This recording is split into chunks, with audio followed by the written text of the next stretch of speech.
Hello students, we have done exercise 6.1 in the previous lecture. Now we are going to tell you about two theorems. अब ये जो मैं theorem बताऊंगा ना आपको, ये आपने अपनी जो फेयर नोटबुक है ना मैथमेटिक्स की, उसमें अलग से लिखनी है। जो क्वेश्चंस हैं वो तो आप अलग में एक्सरसाइज में करते रहिएगा, थ्योरम्स को कुछ से छोड़ के, या जो आपकी नोटबुक है उसके लास्ट में ये 10 थ्योरम आएंगी, ये लगातार लिखनी है आपने।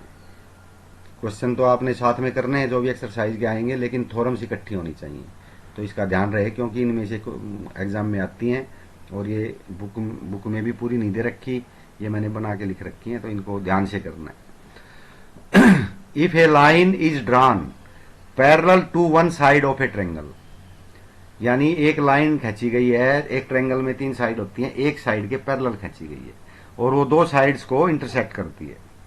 The other 2 sides divided in same ratio, तो आपने प्रूव करना है कि जो बाकी की 2 साइडों को वो काटती है वो सेम रेशियो में काटती है। इसमें गिवन क्या है, क्या दिया हुआ है, ये गिवन है एक ट्रेंगल एबीसी। ये एबीसी ट्रेंगल है, आपको दिखाई दे रहा होगा, ए और ये नीचे बी और ये इधर C, ABC. In which D intersect A B and A C at D and E. ये डी काट, ये डी लाइन है, ये पैरेलल तो है बीसी के, इसके पैरेलल है, और ये इसको ए बी को डी पे काटती है और ए सी को ई पे काटती है। ठीक है, प्रूव करना है आपने A D by D B, यानी ये ए डी आपका ये वाला, और ये ए डी, और ये है आपका डी बी, तो A D divided by D B. इसी प्रकार ए ई डिवाइडेड बाई ई सी, ये वाला, तो ये दोनों आपने इसमें करने हैं। तो ये डिवाइड मतलब एक तो ये प्रूव करना है कि A D by D B is equal to A E by E C, आप इसमें देख सकते हो। इसी प्रकार A D by A B, अभी तो हमने आधे आधे लिए थे, A D divided by D B था, अब हमने ले लिया A D divided by full A C, full A B, A D by A B और A E by A C.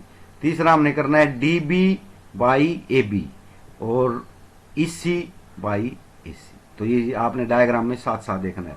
Diagram पहले बनाया जाता है और बिना डायग्राम के कोई थ्योरम नहीं होती, तो इसका देखना है। अब एक कंस्ट्रक्शन लेनी है आपने, join B E and C D and draw D M parallel A C perpendicular A C and E N perpendicular A B. देखो मैं ऊपर फिर दिखाता हूं आपको, इसके अंदर ले जाके, ये है डी एम, ये डी एम है ये वाला, ये परपेंडिकुलर है ए सी पे, और ई एन परपेंडिकुलर है ए बी पे।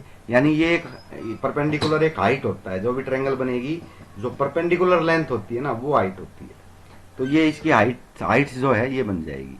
अब आप इसमें देखिए आगे proof, area of triangle A D ई, ये होता है 1/2 इंटू बेस इंटू हाइट। आपने देखा है पहले भी करके 3rd 4th क्लास के अंदर कि किसी ट्रायंगल का एरिया होता है 1/2 इंटू बेस इंटू हाइट, तो 1/2। अब इसका है ए डी ई, इसका बेस है ए डी और हाइट है ई एन, जो हमने परपेंडिकुलर खींचा था ऊपर जो आपने देखा, 1/2 A D into E N. और एरिया बी डी ई, मैं एक बार दिखा देता हूं, बी डी और ई, ये ट्रायंगल है आपकी बी डी ई। इसमें देखो ये तो है आपका बेस डी बी, ट्रायंगल के अंदर देखेंगे डी बी है बेस, और इसकी हाइट क्या है, इसी बेस को आगे बढ़ाते हुए, जरूरी नहीं अंदर ही हाइट आए, हाइट बाहर से भी आ सकती है, तो इसका ये परपेंडिकुलर है जो हाइट होता है, बेस की वही लाइन होनी चाहिए, ये नहीं दूसरे बेस में चलेंगे हम। ये जो डीबी था इसको आगे बढ़ाया हमने ए तक, तो ये वही बेस बनेगा, यानी जो आधा आ रहा है नीचे उसमें एक ही जगह से आपने परपेंडिकुलर लगाना है, ऊपर वाला जो इसका वर्टेक्स है ना उसके ऊपर। तो ई एन ये परपेंडिकुलर है, तो हमने दूसरा ले लिया इसमें, तो इसको हमने रेशियो निकाल लिया, एरिया ए डी ई और एरिया बी डी ई। अभी देखो ये मैंने पहले तो पूरा एरिया लिखा था, ट्रायंगल लिखा था यहाँ पे, और ए डी वगैरह लिखे थे, इसमें हमने एरिया लिख के ए आर और ब्रैकेट लगा दी, तो इसका मतलब होता है ट्रायंगल। या तो हम ट्रायंगल लिखें या फिर ब्रैकेट लगा दें, तो ट्रायंगल ए डी है, तो दोनों बटे कर लिए हमने, ये कट के बाकी बचा हमारे पास A D by B D. अब उसी प्रकार हम दूसरी तरह से करेंगे। एरिया एडीई एरिया सीडी दूसरी साइड में, तो वो सिमिलरली लिख देते हैं हम। यह है एरिया ए डी ई, ये तो वही ट्रायंगल है जो पिछले वाले में ली थी, ये इसमें बदलेगी सी डी ई, ये होगी।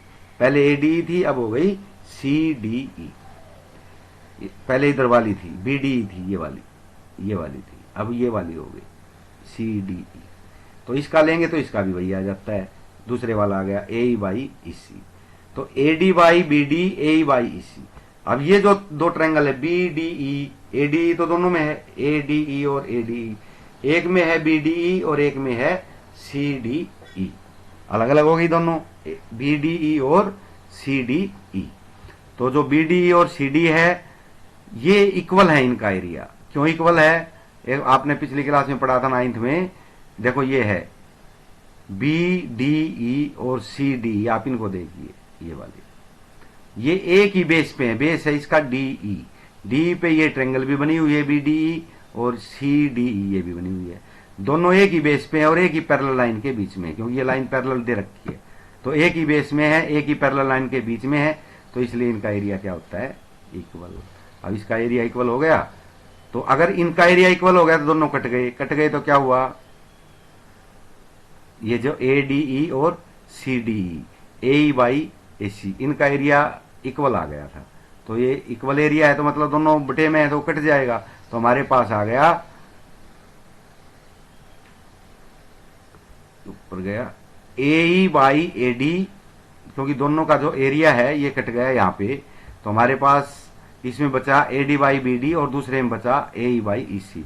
उसके बाद हमने कर दिया था भाई ये दो एरिया इक्वल है, ये कट जाएंगे।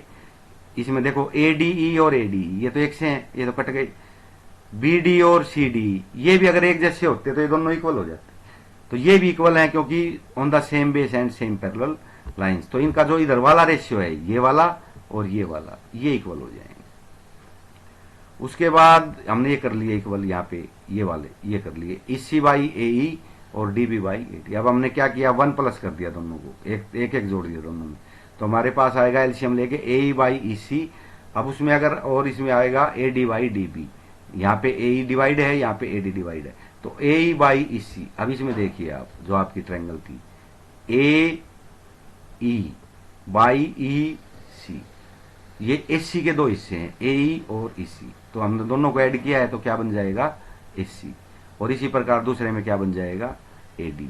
तो ए ई इसको हमने इसमें 1 ऐड कर दिया था, ये वाला इसमें किया था, तो ये आ गया ए बाई सी, यानी एस सी बाई ए और A B by A D. इनको उलट भी सकते हैं, हम ए को ऊपर एस सी को नीचे ए डी को ऊपर, दोनों साइड में उल्टेंगे तो कोई फर्क नहीं पड़ता। तो ए बाई ए सी और A D by A B, तो ये प्रूव करना था। एक तो 2-3 लाइनें दी थी प्रूव करने के लिए, एक ये पहले ही प्रूव हो चुका है। अब तीसरे में हम क्या करेंगे, इसको उलट लेंगे, A by E C is equal to A D by D B, ठीक है।